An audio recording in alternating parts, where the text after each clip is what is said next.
sur le dernier sujet. Merci si vous nous rejoignez. Troisième partie de cette émission. Je suis toujours avec Émile Boyogeno, sociologue et historien, Alpha Oumar Diallo, consultant en finance, et Anne-Marie Kofi Kwadiobla, docteur en droit. Et on va tout de suite passer à notre zone.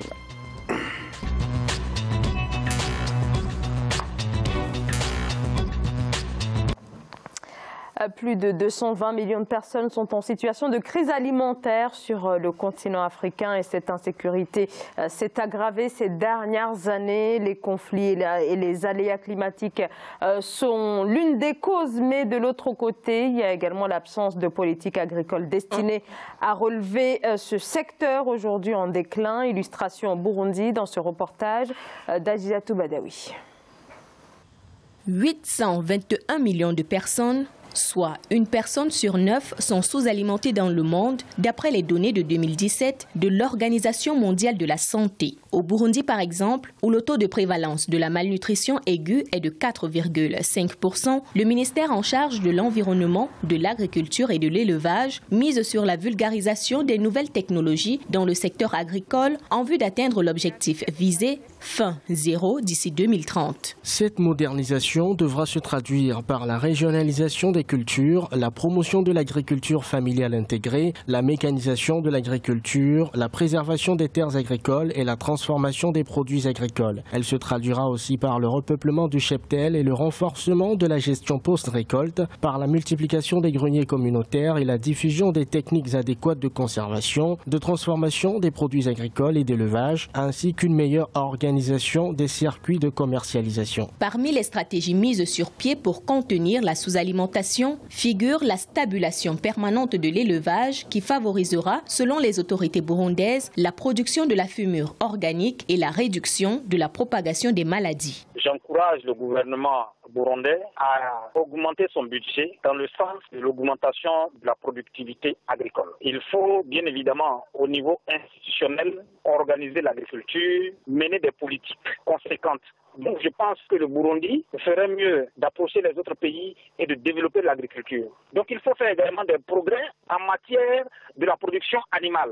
Au Burundi, l'agriculture comptait pour 43% du produit intérieur brut du pays et employait 90% de la population en 2015. L'élevage, quant à lui, comptait pour 19% du PIB agricole et 4% du PIB total. Donc, près d'1 million de personnes en détresse alimentaire au Burundi. Alpha Oumar Diallo. Alors pourtant, différents programmes ont été mis en place, des programmes financés par les bailleurs de fonds internationaux pour éradiquer la faim, mais l'insécurité alimentaire est toujours là. Est-ce qu'il faut revoir l'approche pour ces différents programmes? Moi, je pense que à ce niveau-là, ce n'est pas seulement un cas singulier au Burundi. Effectivement, on parle de du Burundi, pardonnez-moi, mais c'est quelque chose que les réalités burundaises au niveau agricole, on peut au niveau de malnutrition ou de manque d'alimentation des populations, on peut l'extrapoler à tous les pays africains. Et je pense qu'à ce niveau-là, il faut que, comme tout ce que la communauté interne, tout ce que les bailleurs de fonds doivent faire, il faut qu'ils s'affranchissent de l'État.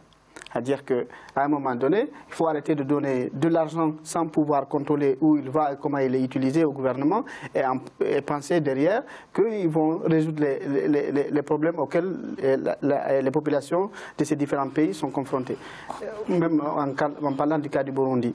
Et il faut que la communauté internationale arrive à travailler directement, peut-être sous le contrôle de l'État ou bien en associant l'État, arrive à financer directement les acteurs agricoles qui travaillent dans ce secteur-là, en les finançant, en leur donnant peut-être des crédits à des taux... C'est quand même assez terrible ce que vous dites, parce que ça voudrait dire que pendant tout ce temps, le gouvernement, l'État ne dispose d'aucune politique agricole, notamment. Sincèrement, quand je prends l'exemple de ce mois, on peut vous dire que quand on vote le budget consacré au secteur agricole, c'est beaucoup d'argent qui est mis dedans, mais au final, il n'y a rien, aucun résultat probant sur le terrain. On va vous dire, on a donné tel argent, on a donné tel financement, mais au final, vous ne voyez pas les champs agricoles qui poussent, vous ne voyez pas les récoltes qui s'améliorent, et les importations des denrées de première nécessité de l'étranger augmente au fur et à mesure que la population augmente. Donc du coup, quand il n'y a pas de résultats probants sur le terrain, on ne va pas... Une intervention directe des bailleurs... Une intervention directe. On ne va plus s'opposer on va plus s'accommoder aux grands discours ou bien aux grandes performances macroéconomiques ou de l'amélioration du secteur agricole que font les gouvernements africains. On doit regarder sur le terrain, on a financé tel programme, qu'est-ce qui a marché, qu'est-ce qui n'a pas marché. Il y a tel indicateur qui nous permet de dire que ça n'a pas marché, on n'a pas besoin de lire le rapport que le gouvernement de tel pays africain nous a envoyé ou bien le gouvernement burundais nous a fourni. On regarde, on conclut tout de suite. Pour moi, il faut une aide directe entre les bailleurs de fonds et la population locale. Anne-Marie Kofi-Kouadiobla. Hormis le défi climatique, je ne comprends pas pourquoi on continue en 2019 d'importer le riz, les céréales de l'étranger. Parce que pour ce que je sais de la Côte d'Ivoire, il y a toujours un budget pour pouvoir effectuer des recherches en matière d'agriculture. Mais il y a un manque de volonté politique quelque part. Non seulement il y a ça, la deuxième réalité, c'est que certainement il doit y avoir des lobbies qui agissent dans l'ombre. Parce qu'on ne peut pas comprendre comment des pays forestiers à qui on peut remettre de l'argent pour qu'il y ait une traçabilité, produisent, on ne le fait pas et on préfère en importer. La plupart des domaines d'importation de ces produits-là appartiennent au pouvoir en place et à son environnement immédiat, qui se font du sou sur le dos des populations. On a découvert que même le riz qui est importé en Chine était du faux riz. C'est-à-dire le riz, les Chinois, il y a certains Chinois qui ont commencé à fabriquer le riz avec du plastique. De telle sorte que quand le riz est cuit, il ressemble à un ballon de tennis. Alors qu'il pleut, pourquoi ne pas remettre de l'argent ou créer des sociétés de culture de riz, commercialiser ce riz-là à bas coût que d'en importer? Il y a problème au sein de nos États. Donc vous pointez l'absence d'une véritable politique agricole finalement. Oh oui. Oui, alors je pense qu'il y a des politiques agricoles, en fait, mais je pense que M. Diallo et Mme Kofi pointent en fait des mauvaises politiques agricoles, si j'ai bien compris. Et je souscris à leur analyse. Toutefois, je veux la compléter en disant qu'il y a également un contexte, du moins pour le Burundi, un contexte politique qui est assez délétère. Le Burundi connaît une crise politique depuis quelques années qui fait en sorte que les investissements ne peuvent pas être de meilleure qualité. Parallèlement à cela, il y a un aspect historique dont il faut également tenir compte. Nos pays dotés d'un passé historique francophone ou francophile, ont généralement une tare. C'est la volonté de réussite sociale uniquement par des emplois dans les bureaux. C'est-à-dire que si on accède par un emploi de fonctionnaire, on n'a pas réussi sa vie. Alors, du coup, des emplois agricoles, du moins l'agriculture d'un point professionnel ou professionnalisant, n'est pas quelque chose qui est valorisé. Une valorisation d'une telle agriculture pourrait être un élément, un levier qui permettrait de produire suffisamment pour nourrir les populations. Mais tant que l'agriculture est faite de façon archaïque par des individus dont ce n'est pas la vocation, ou du moins par pis-aller, avec des moyens dérisoires, la production va nécessairement conduire à une production, sera nécessairement mauvaise. Du coup, on aura des problèmes de malnutrition et même pas une production qu'on peut exporter. Alors qu'il y a là un levier fort de développement qui peut permettre de s'inscrire dans la chaîne des valeurs mondiales. C'est-à-dire qu'en produisant suffisamment certaines ressources et en négociant bien des accords internationaux, il est possible de produire suffisamment de façon professionnelle au point d'être capable après de les exporter. Voilà.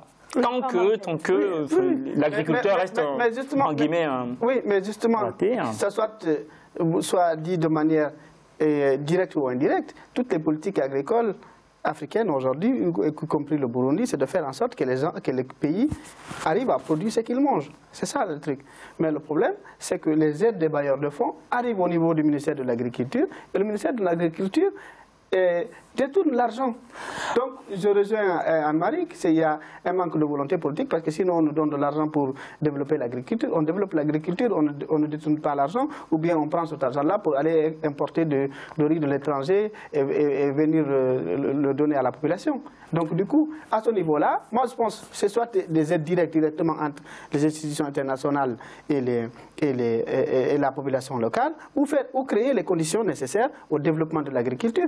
Il y a des tas d'individus au Burundi ou en Afrique qui ont des idées pour faire de l'agriculture, mais qui n'ont pas les moyens. Par exemple, en créant une banque agricole au Burundi, on peut... D'accord, mais faire en sorte qu'elle fonctionne pas... Mais oui, mais pas que sur le nom. Faire en sorte que ça marche, en fait. Non.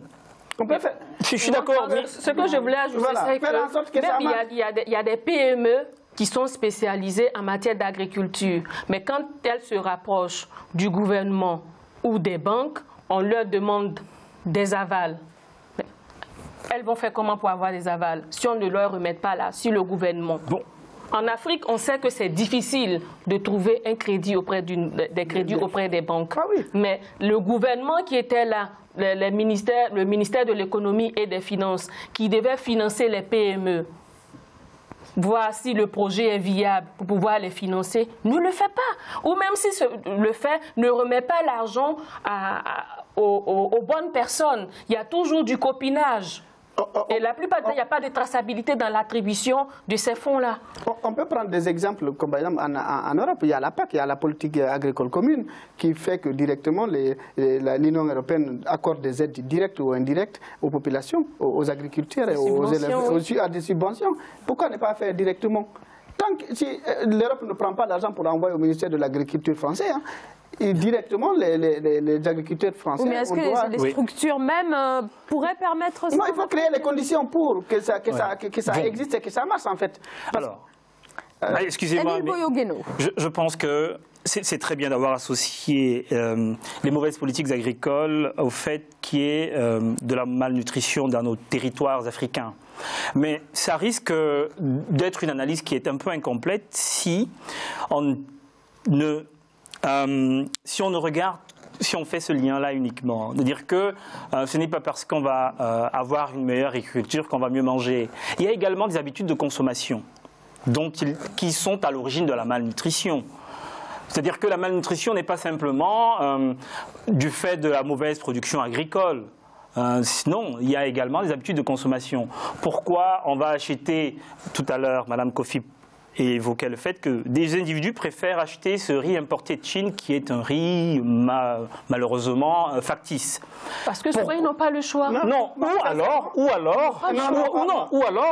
alors, des individus ont réussi à importer, à faire en sorte qu'un produit importé se vende beaucoup moins cher qu'un produit créé localement. Exactement, c'est le cas souvent, en fait. Et associé à cela, le fait que, localement, certains individus, certaines populations pensent que la consommation de produits importés est un signe de réussite sociale également. Donc ces habitudes de consommation doivent probablement être revues par les populations également qui consomment. C'est-à-dire qu'acheter le poulet congelé qui vient de France ou de Belgique ou je ne sais pas d'autre quel autre pays n'est pas nécessairement mieux que le poulet qui est produit localement, parce que en général, c'est valorisé de consommer un produit étranger, parce que, bon, enfin, c'est un élément de réussite sociale, mais il faut également que cet algorithme, cette perception change. Les cas que vous énumérez, en fait, ils sont très minoritaires. Oh oui. Excusez-moi. Pour des gens qui n'ont pas à manger, ils ne vont pas aller acheter le riz cher. Non, justement, non, je finis là. Si un produit importé se vend moins cher qu'un produit produit localement, il y a un problème.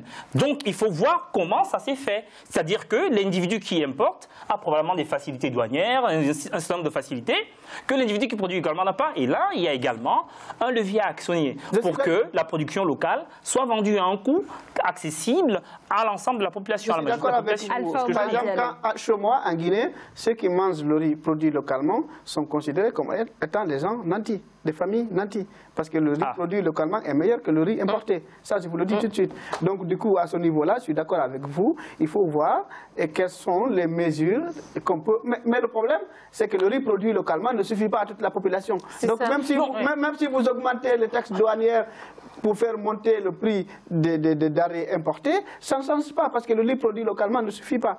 Ça, c'est un. Et deuxièmement, dire que manger ce qui vient de l'extérieur, c'est un signe de richesse. Dans beaucoup de pays, cher monsieur, la consommation de ce qui vient de l'étranger, de l'Occident. C'est en Occident qu'on peut considérer, quand on mange du n'importe quoi, c'est de la, entre guillemets, si je peux m'exprimer, c'est de la malbouffe, en fait. Donc, on peut dire que c'est des problèmes d'alimentation. Mais chez nous, c'est un manque. Ce n'est pas à manger, j'ai faim. C'est urgent. C'est la production locale. Donc, ça suffit pas. C'est la partie de la population qui peut s'adonner à ce que voilà, c'est la production locale qui ne suffit pas. Donc, dans un premier temps, il faut faire en sorte que la production locale suffise à toute la population. Et il faut la valoriser, c'est ce que je suis en train de dire, pour que les individus gagnent l'habitude de consommation, d'acheter, de consommer local. Comme on fait le Made in France, on consomme local. Cette valorisation des productions locales permettra donc aux investisseurs dans ces domaines-là, qui manquent de financement, de s'en sortir. Parce que tant que le business plan est faible, personne ne peut financer. Tant qu'on vient proposer un produit, enfin du moins un business model dans un marché où on sait que les habitudes de consommation sont extraverties, c'est-à-dire associées à la consommation de produits importés, il est probable que jamais un tel projet ne soit financé. Donc il faut encourager la production locale, il faut la soutenir. Aujourd'hui, tout le monde sait que la production locale africaine, en tout cas par exemple quand je prends l'exemple de la Guinée, ne suffit pas. C'est parce qu'on sait l'agriculture, c'est toujours avec les moyens dérisoires, rudimentaires en fait. Qu'il faut professionnaliser. Qu'il faut professionnaliser, et pour le professionnaliser, ça demande des moyens. C'est-à-dire que moi j'ai envie de faire l'agriculture, mais si je n'ai pas les moyens de professionnaliser l'agriculture, il faut que je me tourne vers une banque. La banque va me dire, donnez-moi les résultats de vos résultats. Moi, je n'ai pas de résultats, je ne vous donne pas de crédit. Donc c'est là où les bailleurs de fonds, c'est là où les gouvernements peuvent venir avec des solutions qui... Et agir directement. Qui aident à ces acteurs qui veulent développer l'agriculture, qui veulent professionnaliser l'agriculture, faire en sorte que la production locale suffise à toute la population. C'est là où elle doit intervenir en fait. Aussi. Merci beaucoup à tous les trois. Un grand merci à vous, Alpha Oumar Diallo, pour toutes vos précisions. Je rappelle que vous êtes consultant en finance. Anne-Marie Kofi Kwadiobla, vous êtes docteur en droit. Merci à vous également, Émile Boyogeno, sociologue et historien. Merci beaucoup à tous les trois et merci à vous bien sûr de nous avoir suivis. Merci de votre fidélité. J'aurai le plaisir de vous retrouver demain. Très belle soirée. Merci.